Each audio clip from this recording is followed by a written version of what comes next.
Hello everyone, welcome back to my channel. कैसे हो आप सभी? आई एम श्योर कि आप सभी ठीक होंगे। तो चलिए हम लोग आज का वीडियो स्टार्ट करते हैं। आज के वीडियो में हम लोग जो है various aspect of management of intestinal obstruction discuss करने वाले हैं। ठीक है, इसमें हम सारी चीज़ें डिस्कस करेंगे कि जो इंटेस्टाइनल ऑब्स्ट्रक्शन वाला पेशेंट होता है उसका मैनेजमेंट कैसे कैसे करना है। ठीक है, तो चलिए इसे स्टार्ट करते हैं। 6 नंबर का क्वेश्चन है और मैं आपको बहुत ही सिंपल और ईजी लैंग्वेज में समझाने की कोशिश करूँगी। ठीक है, फर्स्ट आता है इसमें इंटेस्टाइनल ऑब्स्ट्रक्शन में supportive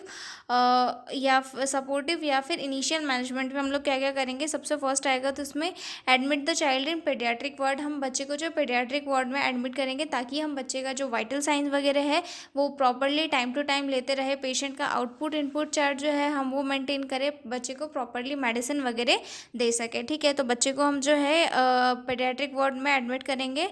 then stop all oral feeding to prevent further distension. और जो बच्चे को ओरल फीडिंग जो भी चल रही है वो सारी स्टॉप करेंगे, क्योंकि बच्चे का के इंटेस्टाइन में ऑलरेडी ब्लॉकेज हुआ है और हम अगर बच्चे को उसके ऊपर से अगर फूड देंगे ओरली तो वो जाके और ज़्यादा कॉम्प्लिकेशन क्रिएट करेगा। इसीलिए बच्चे को जो है ओरली कोई भी फीड नहीं देंगे, उसे ये जो है एनपीओ पे हम लोग रखेंगे, नन बाय माउथ। ठीक है, उसके बाद nasogastric tube insertion for decompression, मतलब जो एनजी ट्यूब आती है वो इंसर्ट करेंगे ताकि डीकम्प्रेशन हो, यानी कि जो वो एक्स्ट्रा गैस फ्लूइड या फिर बाइल जो है ये सारी चीज़ें सब सक्शन से निकल जाए।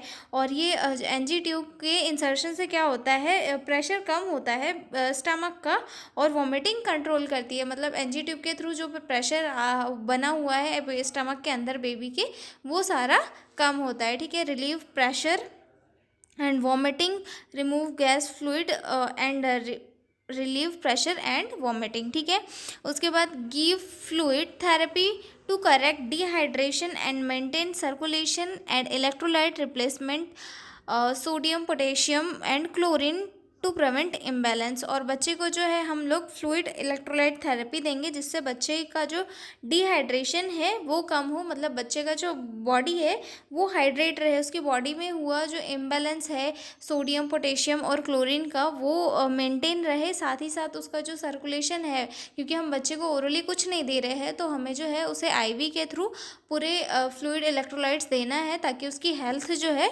अच्छी रहे और उसका जो इलेक्ट्रोलाइट इम्बैलेंस हुआ है वो बना रहे। ठीक है, oxygen therapy to prevent hypoxia from shock और सेप्सिस, मतलब अगर कुछ केसेस में सीवियर कंडीशन हो गई है तो उस कंडीशन में हम पेशेंट को जो है ऑक्सीजन थेरेपी देंगे ताकि बीपी जो है अगर कम हुआ है तो वो इस पे आ जाए, नॉर्मल पे आ जाए और ऑक्सीजन सप्लाई प्रॉपरली होता रहे बच्चे को। ठीक है, उसके बाद हम देखेंगे मेडिकल मैनेजमेंट। मेडिकल मैनेजमेंट में जो है सबसे पहले एंटीबायोटिक्स देंगे, क्योंकि जो है वहाँ पे ब्लॉकेज हुआ है, ब्लॉकेज की वजह से वहाँ पे बैक्टीरियल ग्रोथ होती है, वहाँ पे इन्फेक्शन वगैरह हो सकता है या फिर सीवियर कंडीशन कॉज हो सकती है, तो हम लोग जो है उन्हें एंटीबायोटिक देंगे। ठीक है, जिसमें सबसे फर्स्ट तो ब्रॉड स्पेक्ट्रम एंटीबायोटिक्स देंगे जिसमें एम्पिसिलिन, जेंटामाइसिन एंड मेट्रोनिडाजोल दी जाती है पेशेंट को, जो किससे प्रिवेंट करती है, पेरिटोनाइटिस और सेप्सिस से प्रिवेंट करती है। ठीक है, उसके बाद पेन मैनेजमेंट के लिए एनाल्जेसिक एनाल्जेसिक दी जाती है जो डॉक्टर प्रेस्क्राइब करते हैं, उसके अकॉर्डिंग एनाल्जेसिक पेशेंट को दी जाती है।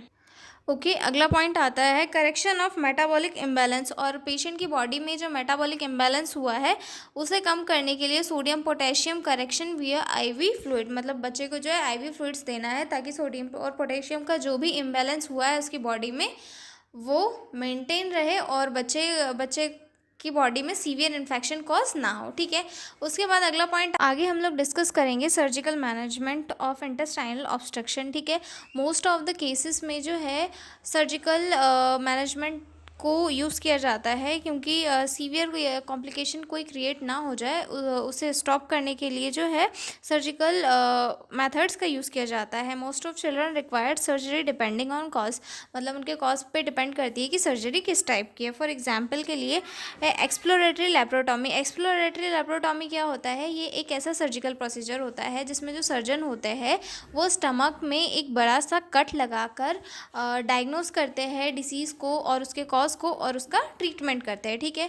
और उसके बाद आता है इंटोसिसेप्शन। अगर पेशेंट की बॉडी में जो है इंटोसिसेप्शन यानी कि जो इंटेस्टाइन्स होती है वो एक दूसरे के ऊपर मतलब इंटेस्टाइन का जो पीछे वाला हिस्सा है आगे वाले हिस्से के ऊपर चला जाता है, तो अगर उस रीज़न की वजह से इंटेस्टाइन में ऑब्स्ट्रक्शन कॉज हुआ है तो वहाँ पर क्या किया जाता है कि जो सर्जन होते हैं वो एक्सप्लोरेटरी लेप्रोटॉमी के थ्रू स्टमक को ओपन करते हैं और उसके बाद जो होता है वहाँ पर उनकी जो पोजीशन है उन्हें पहले की तरह रख दिया जाता है। और अगर वहाँ की सेल्स डैमेज हो गई है, डेड हो गई है सेल्स, तो उन्हें कट करके वहाँ पर वापस उन्हें जॉइंट कर दिया जाता है, ठीक है।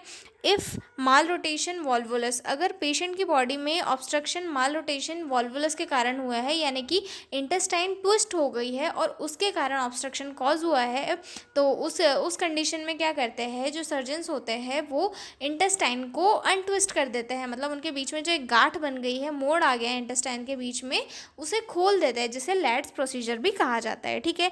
उसके बाद अगला पॉइंट आता है if congenital bands atresia surgical correction. अगर कॉन्जेनाइटल बैंड्स है ये जैसे कि एट्रीसिया है जिसमें ल्यूमन ही ब्लॉक है, तो उस कंडीशन में जो है ल्यूमन को सर्जिकल प्रोसीजर के थ्रू ओपन किया जाता है, ठीक है। If large gangrenous portion resection plus anastomosis, यानी कि अगर कहीं लार्ज एरिया जो होता है इंटेस्टाइन का गैंग्रेनस यानी कि सेल्स की डेथ हो जाती है, दैट मीन्स कि अगर इंटेस्टाइन का कोई पोर्शन में सेल्स की डेथ हो गई है तो उस कंडीशन में क्या किया जाता है, जो डेड वाली सेल वाला जो एरिया रहता है, जैसे कि मान लो ये इंटेस्टाइन है और ये इंटेस्टाइन है ये, ठीक है, और ये वाली सेल्स की डेथ हो चुकी है ऑब्स्ट्रक्शन के कारण, तो यहाँ की जो सेल्स है ये तो हेल्थी रहेगी, तो इस वाले पार्ट को यहाँ से और यहाँ से कट कर दिया जाता है और इन दोनों पार्ट्स को आपस में जॉइंट करके रख दिया जाता है, ठीक है। तो इसे क्या कहा जाता है, रिसेक्शन प्लस एनाल्स्टोमासिस इसे कहा जाता है, ठीक है। अगर सीवियर केसेस में कभी कभी अगर इसे सर्जरी के थ्रू अगर ट्रीट नहीं किया जाता है तो सीवियर केसेस में टेम्पररी स्टोमा बनाया जाता है। टेम्पररी स्टोमा क्या होता है, टेम्पररी स्टोमा जो होता है एक सर्जिकल प्रोसीजर होता है जिसमें जो है लार्ज इंटेस्टाइन का जो पार्ट होता है कॉलन को पेट की सरफेस यानी कि एब्डोमिनल वॉल पर लाकर एक ओपनिंग जिसे स्टोमा कहा जाता है ओपनिंग बनाई जाती है ताकि स्टूल को वहाँ से बाहर निकाला जा सके, ठीक है। ये क्यों किया जाता है, इंटेस्टाइनल ऑब्स्ट्रक्शन के कंडीशन में किया जाता है, अगर पेशेंट को कॉलन कैंसर है तो किया जाता है, सीवियर ट्रॉमा है तो अगर इंटेस्टाइन में कोई इंजरी है और फूड वहाँ से पास आउट बाहर नहीं निकल पा रहा है रेक्टम के थ्रू तो किया जाता है, मतलब जो स्टूल है उसे डायरेक्ट जो है एनस और रेक्टम के पास नहीं भेजा जाता है, डायरेक्ट इंटेस्टाइन से बाहर निकाल दिया जाता है, ठीक है। तो ये हो गया हमारा सर्जिकल मैनेजमेंट। अब आगे देखेंगे हम post operative care of patient, जिसका मतलब हमने सर्जरी कर ली, अब हम पोस्ट ऑपरेटिव केयर डिस्कस करेंगे कि क्या क्या केयर देनी है हमें पोस्ट ऑपरेटिव पेशेंट को, ठीक है। Monitor vital sign abdominal girth, patient का जो वाइटल साइन है उसे मॉनिटर करना है, एब्डोमिनल गर्थ कितनी है वो मॉनिटर करना है, maintain NG tube until bowel sound return, और एनजी ट्यूब को जब तक बॉवेल साउंड वापस नहीं आ जाते तब तक हमें मेंटेन करना है, ठीक है। Gradual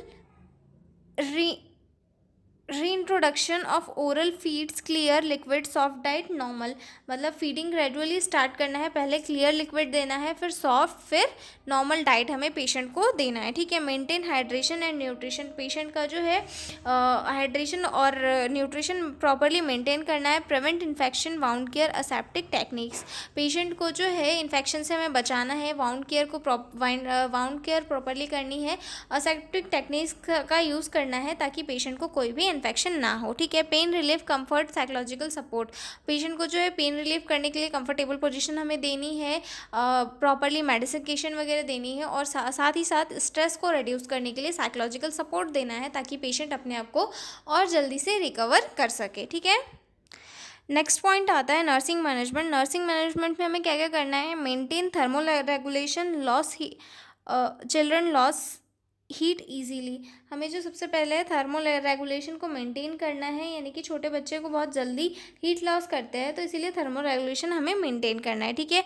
emotional support to parents reduce anxiety explain treatment, और जो बच्चे के पेरेंट्स हैं उन्हें इमोशनल सपोर्ट देना है कि वो जो भी सिचुएशन बनी है उससे अपने आप को थकने ना दे, बच्चे को प्रॉपर केयर वगैरह प्रोवाइड करे, और उन्हें इमोशनल सपोर्ट देना है ताकि पेरेंट्स का जो हौसला है वो बना रहे, ठीक है। Strict aseptic techniques child is prone to sepsis, और जो नर्सेज है उन्हें स्ट्रिक्ट असेप्टिक टेक्निक्स को यूज़ करना है ताकि इन्फेक्शन ना हो सके, क्योंकि बच्चे बहुत प्रॉन होते हैं, उन्हें इन्फेक्शन कॉज हो सकता है, ठीक है। एजुकेट पेशेंट अबाउट, और बच्चे को और उसके पेरेंट्स को हमें एजुकेट करना है कि sign of obstruction, recurrence, vomiting, abdominal distension, no stool, और जो पेशेंट है उसके फादर मदर को हमें ये एजुकेट करना है कि अगर ऑब्स्ट्रक्शन वापस आ रहा है तो उसके कुछ साइन होते हैं, जैसे कि वॉमिटिंग होना बच्चे को बार बार, या फिर एब्डोमिनल डिस्टेंशन, पेट फूलना,